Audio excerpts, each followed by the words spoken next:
Hello everyone, daily PCS GK के आज के एपिसोड में आपका स्वागत है। तो चलिए पहले अभ्यास प्रश्न देख लेते हैं। हमने आपसे पूछा था, निम्नलिखित में से कौन पिछले 5 वर्षों में विश्व में चावल का सबसे बड़ा निर्यातक रहा है। आपके ऑप्शंस थे ए चीन, बी भारत, सी ब्राजील या फिर डी अमेरिका यानी यूएसए। तो इस सवाल का सही जवाब था ऑप्शन बी। दरअसल हाल ही में भारत में धान की फसल के अंतर्गत क्षेत्रफल यानी रकबे में कमी देखी गई है, जबकि कुल फसल कवरेज में वृद्धि हुई है। चीन के बाद भारत विश्व का दूसरा सबसे बड़ा चावल उत्पादक देश है। धान भारत की सबसे बड़ी कृषि फसल है और इसका कुल खाद्यान्न उत्पादन का 40% से अधिक योगदान रहता है।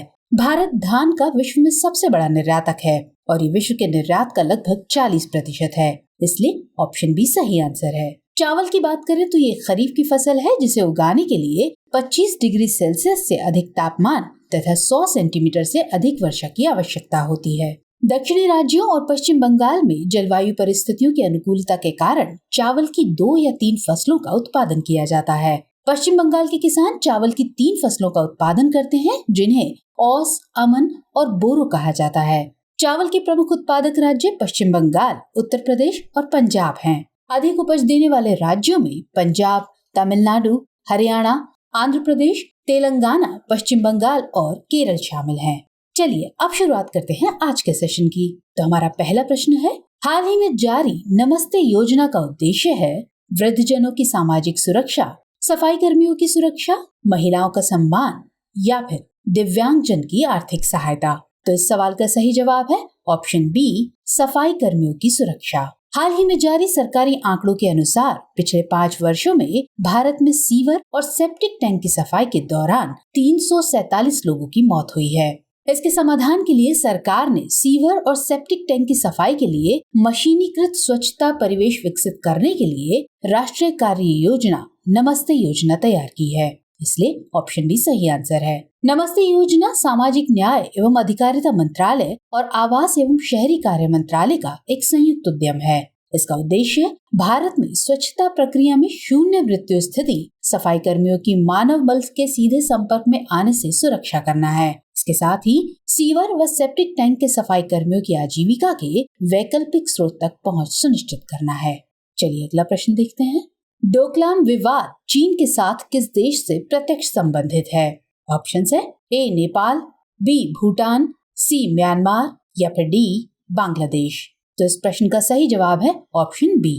हाल ही में भूटान के डोकलाम पठार के पूर्वी इलाके में चीन के एक गांव के निर्माण का संकेत देने वाली नई सैटेलाइट तस्वीरें सामने आई हैं। डोकलाम पठार की बात करें तो ये भारत, तिब्बत और भूटान के त्रिकोणीय जंक्शन पर स्थित है। इस पर वर्तमान में चीन का अधिकार है, जबकि भूटान इसे अपना भूभाग मानता है। डोकलाम क्षेत्र कीप के आकार जैसी चुंबी घाटी के उत्तरी छोर के निकट है। चीन ने 2017 में डोकलाम ट्राई जंक्शन पर एक सड़क का विस्तार करने की कोशिश की थी, जिस पर भूटान ने दावा किया था, इसलिए ऑप्शन बी सही आंसर है। तब भारत और चीन की सेना के बीच 73 दिनों तक इस क्षेत्र में गतिरोध बना रहा था। इस कार्रवाई का मकसद भूटान की सहायता के साथ साथ रणनीतिक दृष्टि से भारत के लिए महत्वपूर्ण इस क्षेत्र को चीनी हस्तक्षेप से बचाना था।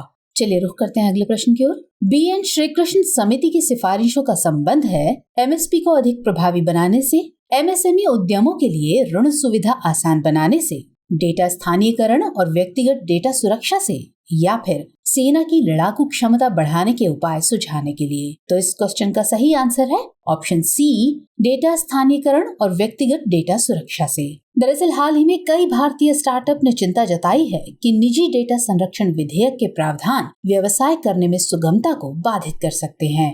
डेटा स्थानीयकरण किसी भी डिवाइस पर डेटा संग्रहित करने की प्रक्रिया है जो भौतिक रूप से उस देश की सीमाओं के भीतर मौजूद है जहां डेटा उत्पन्न होता है। निजी डेटा संरक्षण विधेयक BN श्री कृष्ण समिति की सिफारिशों पर आधारित है। इनकी सिफारिशें भारत में डेटा सुरक्षा कानून को मजबूत करने और व्यक्तियों को निजता संबंधी अधिकार देने पर जोर देती हैं। इस समिति के द्वारा डेटा को आसान बनाने, विदेशी निगरानी को रोकने के लिए भारत में कृत्रिम बुद्धिमत्ता आधारित पारिस्थितिकी तंत्र का निर्माण करने की बात कही गई है। इसके साथ ही डेटा को स्थानीय बनाने की सिफारिश भी की गई है, इसलिए ऑप्शन सी सही आंसर है।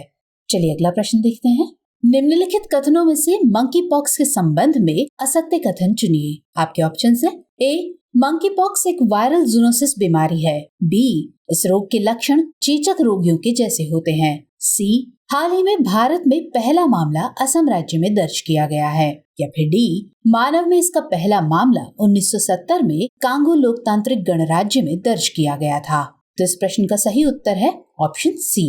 विश्व स्वास्थ्य संगठन यानी WHO के अनुसार 70 से अधिक देशों से अब तक मंकी पॉक्स के लगभग 14,000 पुष्ट मामले सामने आए हैं। मंकी पॉक्स की बात करें तो ये एक वायरल जूनोसिस यानी जानवरों से मनुष्य में संचरित एक वायरस है, जिसमें चेचक के रोगियों में अतीत में देखे गए लक्षणों के समान लक्षण होते हैं। मंकी पॉक्स विभिन्न जानवरों की प्रजातियों जैसे रोप गिलहरी, पेड़ गिलहरी, गैम्बियन शिकारी चूहों, डॉर्मिस, गैर मानव प्राइमेट और अन्य प्रजातियों में पाया जाता है। कांगो लोकतांत्रिक गणराज्य में 1970 में पहली बार मनुष्यों में मंकी पॉक्स की पहचान तब की गई थी जब मुख्य रूप से चेचक को खत्म करने के तीव्र प्रयास किए जा रहे थे। आपको बता दें कि भारत में केरल में देश का पहला मंकी पॉक्स का मरीज मिला है, इसलिए विकल्प सी सत्य नहीं है। चलिए बढ़ते हैं अगले प्रश्न की ओर। स्टैगफ्लेशन के दौरान अर्थव्यवस्था को सामना करना पड़ता है स्थिर वृद्धि का, बढ़ती महंगाई का, उच्च बेरोजगारी दर का या फिर उपर्युक्त सभी का। तो इस प्रश्न का सही उत्तर है ऑप्शन डी, उपर्युक्त सभी। दरअसल स्टैगफ्लेशन चरम आर्थिक स्थिति है जिसमें स्थिर विकास और बढ़ती मुद्रास्फीति की स्थिति होती है। इसमें विकास दर धीमी हो जाती है, बेरोजगारी का स्तर लगातार ऊंचा रहता है और मुद्रास्फीति एक ही समय में उच्च रहती है, इसलिए ऑप्शन डी सही आंसर है। आमतौर पर बढ़ती मुद्रास्फीति तेजी से बढ़ती अर्थव्यवस्था का संकेतक है, क्योंकि लोगों के पास सामान की समान गुणवत्ता पर अधिक मात्रा में खर्च करने के लिए अधिक पैसा उपलब्ध होता है। इसी तरह जब आर्थिक विकास रुक जाता है तो मुद्रास्फीति में कमी होने लगती है। इसके परिणाम स्वरूप बेरोजगारी बढ़ती है। स्टैगफ्लेशन में मुद्रास्फीति उच्च और आर्थिक विकास धीमा एक साथ होते हैं। आपको बता दें कि स्टैगफ्लेशन शब्द 1965 में यूनाइटेड किंगडम के सांसद इयान मैकलोड द्वारा गढ़ा गया था।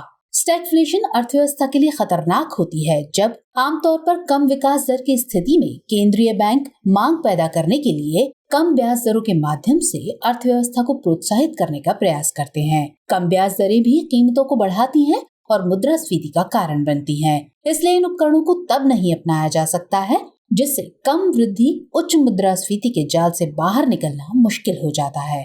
चलिए अगला प्रश्न देखते हैं। कूनो पालपुर वन्य जीव अभ्यारण्य किस राज्य में स्थित है? ऑप्शंस है ए महाराष्ट्र, बी राजस्थान, सी झारखंड या फिर डी मध्य प्रदेश। तो इस सवाल का सही जवाब है ऑप्शन डी मध्य प्रदेश। दरअसल हाल ही में NTCA द्वारा जारी सूचना के अनुसार नामीबिया से अफ्रीकी चीतों का पहला जत्था अगस्त तक मध्य प्रदेश के कुनो पालपुर वन्यजीव अभ्यारण्य में पहुंच जाएगा। कुनो पालपुर वन्यजीव अभ्यारण्य की बात करें तो इसे वर्ष 2018 में एक राष्ट्रीय उद्यान के रूप में अपग्रेड किया गया था। मध्य प्रदेश के चंबल क्षेत्र में स्थित कुनो पालपुर राष्ट्रीय उद्यान 750 वर्ग किलोमीटर के क्षेत्र में फैला हुआ है, इसलिए ऑप्शन डी सही आंसर है। वर्तमान में इसमें तेंदुए, सियार, चित्तीदार हिरण, सांभर, नीलगाय, चिंकारा, जंगली सुअर और 4 सींग वाले मृग हैं। ये सब चीता जैसी बिल्ली प्रजाति के लिए एक आदर्श आधार उपलब्ध कराते हैं। एशियाई चीता पर नजर डालें तो इसे अंतर्राष्ट्रीय प्रकृति संरक्षण संघ यानी IUCN की लाल सूची में अति संकटग्रस्त यानी क्रिटिकली एंडेंजर्ड श्रेणी में रखा गया है। ये अफ्रीकी चीता की तुलना में छोटा और मटमैला होता है। इसका सिर छोटा और गर्दन लंबी होती है। गौरतलब है कि भारत सरकार ने वर्ष 1951-52 में आधिकारिक रूप से एशियाई चीता को भारत से विलुप्त घोषित कर दिया था। अफ्रीकी चीता की बात करें तो इसे अंतर्राष्ट्रीय प्रकृति संरक्षण संघ यानी IUCN की रेड लिस्ट में सुभेद्य यानी वल्नरेबल श्रेणी में रखा गया है। इसका आकार एशियाई चीता की तुलना में बड़ा होता है और वर्तमान में लगभग 6,500 से 7,000 अफ्रीकी चीते मौजूद हैं। चलिए अगला प्रश्न देखते हैं। निम्नलिखित में से कौन फैक्ट्रियों, औद्योगिक विवादों, समापनों, छटनी और काम बंदी के विषय में सूचना को संकलित करता है? ए केंद्रीय सांख्यिकी कार्यालय, बी उद्योग संवर्धन और आंतरिक व्यापार विभाग, सी श्रम ब्यूरो या फिर डी राष्ट्रीय तकनीकी जनशक्ति सूचना प्रणाली। तो इस क्वेश्चन का सही आंसर है ऑप्शन सी श्रम ब्यूरो। भारत में औद्योगिक विवादों, बंदियों और छंटनी पर सांख्यिकी श्रम ब्यूरो का एक वार्षिक प्रकाशन है इसलिए ऑप्शन सी सही आंसर है। श्रम ब्यूरो की बात करें तो इसकी स्थापना 1 अक्टूबर 1946 को की गई थी। ये श्रम एवं रोजगार मंत्रालय के तहत एक संलग्न कार्यालय है। ये मजदूरी, कमाई, उत्पादकता, अनुपस्थिति, श्रम कारोबार, औद्योगिक संबंध, काम करने और रहने की स्थिति तथा विभिन्न श्रम अधिनियमों के कामकाज के मूल्यांकन आदि के संबंध में आंकड़े एवं संबंधित जानकारी एकत्रित व प्रकाशित करता है।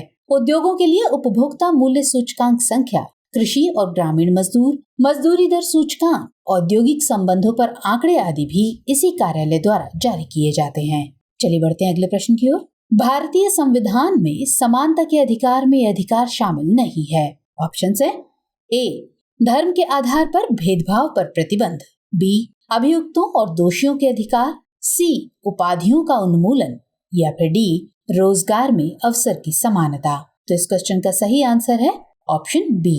भारत के संविधान के भाग 3 में अनुच्छेद 12 से 35 तक में मौलिक अधिकारों का विवरण है और इस भाग को भारत का मैग्ना कार्टा की संज्ञा दी गई है। समता के अधिकार की बात करें तो इसका विस्तार अनुच्छेद 14 से 18 तक है। दरअसल अनुच्छेद 14 में कहा गया है कि भारत के राज्य क्षेत्र में किसी व्यक्ति को विधि के समक्ष समता या विधियों के समान संरक्षण से वंचित नहीं किया जाएगा। वहीं अनुच्छेद 15 में ये प्रावधान है कि राज्य द्वारा किसी नागरिक के प्रति केवल धर्म, मूल वंश, जाति, लिंग या जन्म स्थान को लेकर विभेद नहीं किया जाएगा।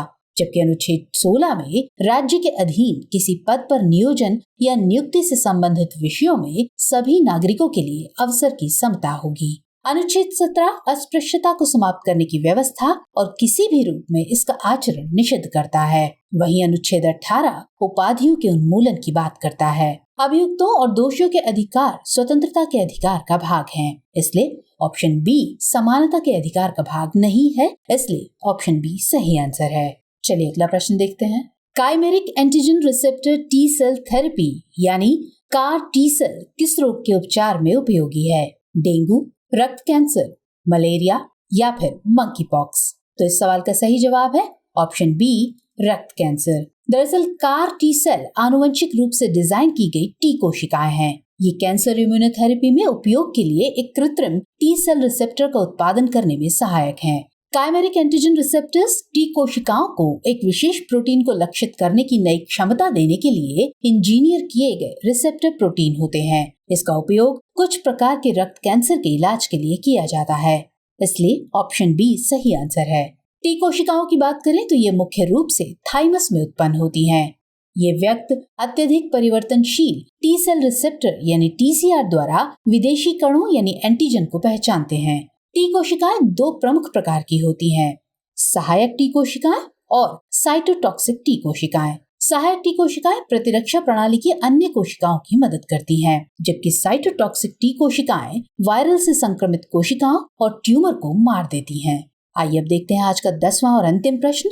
भारत सरकार द्वारा शुरू किया गया मिशन इंद्रधनुष किससे संबंधित है? बच्चों और गर्भवती महिलाओं के टीकाकरण से, देश भर में स्मार्ट शहरों के निर्माण से, बाहरी अंतरिक्ष में पृथ्वी जैसे ग्रहों के लिए भारत की अपनी खोज से, या फिर नई शैक्षिक नीति से? तो इस क्वेश्चन का सही आंसर है ऑप्शन ए बच्चों और गर्भवती महिलाओं के टीकाकरण से। दरअसल हाल ही में जारी WHO और यूनिसेफ की एक रिपोर्ट के अनुसार विश्व में कोविड-19 काल के दौरान बचपन के टीकाकरण में पिछले लगभग 30 वर्षों की सबसे बड़ी गिरावट दर्ज की गई है। मिशन इंद्रधनुष की बात करें तो भारत सरकार के स्वास्थ्य एवं परिवार कल्याण मंत्रालय ने 25 दिसंबर 2014 को मिशन इंद्रधनुष की शुरुआत की थी। इस कार्यक्रम के माध्यम से भारत सरकार का लक्ष्य 2 वर्ष से कम आयु के प्रत्येक बच्चे और उन सभी गर्भवती महिलाओं तक पहुंचना है, इसलिए ऑप्शन ए सही आंसर है। गौरतलब है कि फरवरी 2022 में गहन इंद्रधनुष मिशन यानी IMI का चौथा दौर शुरू किया गया था।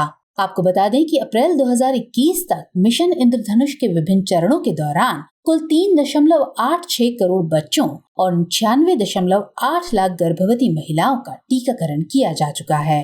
मिशन इंद्रधनुष में जिन 12 वैक्सीन प्रिवेंटेबल डिजीज के खिलाफ टीकाकरण शामिल है वो है डिप्थीरिया, काली खांसी, टेटनस, पोलियो, क्षय यानी tuberculosis, hepatitis B, meningitis, pneumonia, haemophilus influenza type B संक्रमण, जापानी एन्सेफेलाइटिस, रोटावायरस वैक्सीन और खसरा रूबेला। आइए अब नोट करते हैं आज का अभ्यास प्रश्न। निम्नलिखित में से किसने सम्राट अशोक के शिलालेखों को सबसे पहले पढ़ा था? आपके ऑप्शंस है A George Buhler, B James Prinsep, C Max Muller या फिर डी विलियम जोन्स। तो हमेशा की तरह इस प्रश्न का उत्तर भी कमेंट सेक्शन में देना मत भूलिएगा। मुलाकात होगी अगले सेशन में, तब तक के लिए जय हिंद। पीसीएस परीक्षाओं से जुड़ी हर जरूरी जानकारी के लिए हमने शुरू किया है एक नया कार्यक्रम साइंस दिस वीक। ये कार्यक्रम हर रविवार दोपहर 12 बजे दृष्टि पीसीएस चैनल पर प्रसारित होता है।